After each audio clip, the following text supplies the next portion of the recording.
L'outil que nous allons utiliser pour développer en Java s'appelle IntelliJ IDE. C'est un outil open source que vous pouvez librement télécharger, la version Community Edition, sur le site de IntelliJ. C'est aussi l'outil que vous aurez à disposition à l'examen, donc nous vous conseillons d'être extrêmement familier et bien préparé à l'utilisation de celui-ci pour réussir l'examen. Quels sont les avantages d'un tel outil? Rien de tel évidemment qu'une petite démonstration, mais citons entre autres qu'il va vous permettre de gérer la compilation pour vous, gérer les dépendances pour les autres librairies. Il va pouvoir aussi vous aider à compléter automatiquement votre code. Il va pouvoir vous aider à naviguer dans le code. Il pourra aussi vous aider à faire ce qu'on appelle du refactoring, c'est-à-dire que si vous décidez tout d'un coup de changer le nom d'une classe, d'une variable ou que sais-je, cela sera possible. Et finalement, il y a aussi le syntax highlighting qui permet de facilement détecter les erreurs, que ce soit lors de l'édition ou que ce soit lors du runtime. Donc, commençons par une petite démo de les possibilités de IntelliJ IDE. Donc, voici comment se présente IntelliJ IDE une fois que vous avez ouvert votre projet. Alors, tout au début, vous n'avez pas de projet. Okay, donc, tout au début, ce que vous allez faire, c'est que vous allez ouvrir un projet. Donc, pour ouvrir un projet, vous faites File, Open. OK. Et les projets qu'on va vous donner se présentent toujours sous la forme,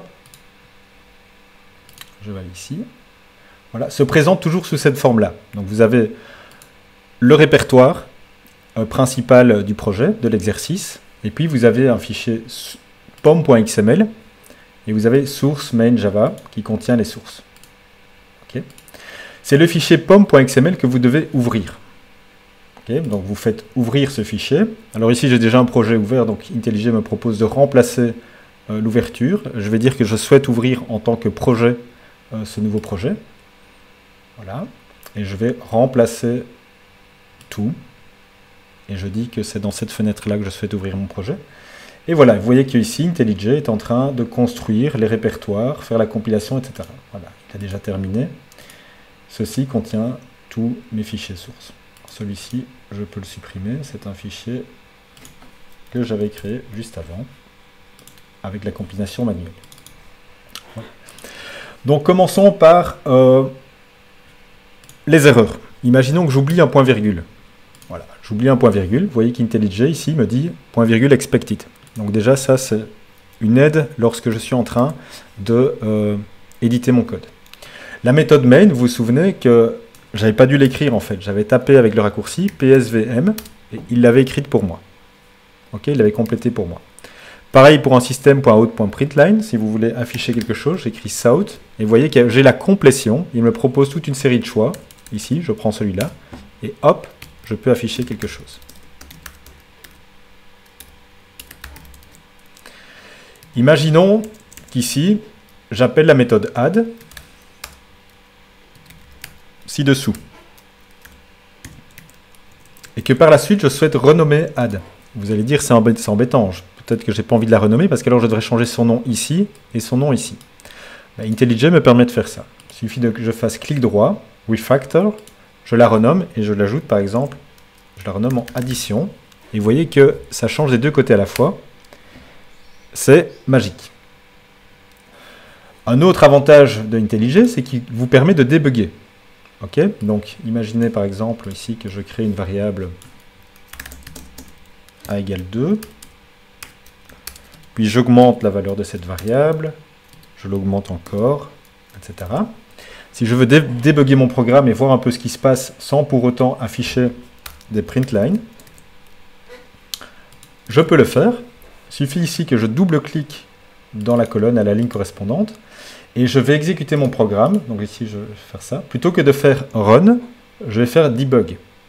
Ok, de la méthode main. Lorsque je vais faire debug, il va s'arrêter à la ligne numéro 3 et je vais changer de vue lors de l'exécution. Voilà. Vous voyez, ça a changé de vue. Le programme, en fait, est suspendu à cette ligne-ci et je peux inspecter la valeur des variables à ce stade-là. Ok. Hop. Alors, je suis dans le debug, je continue.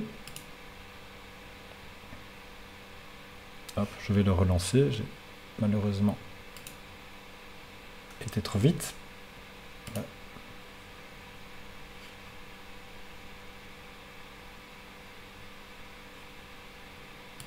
client A. Lorsque je vais à la ligne suivante, je vais une étape plus loin, je fais ceci.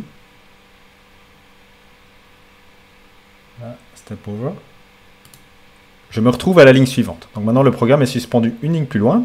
Et ce que je vois ici, c'est la valeur qui se trouve dans la variable A.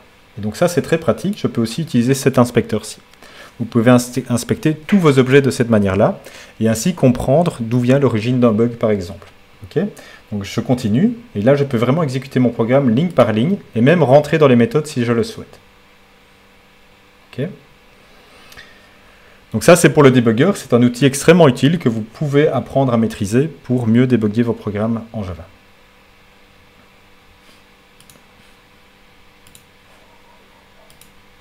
Je vais revenir à mes slides. Voilà, donc ça, ce sont pour les avantages de l'IDE. Donc, on vous invite encore une fois à bien maîtriser cet outil en vue de bien préparer vos examens.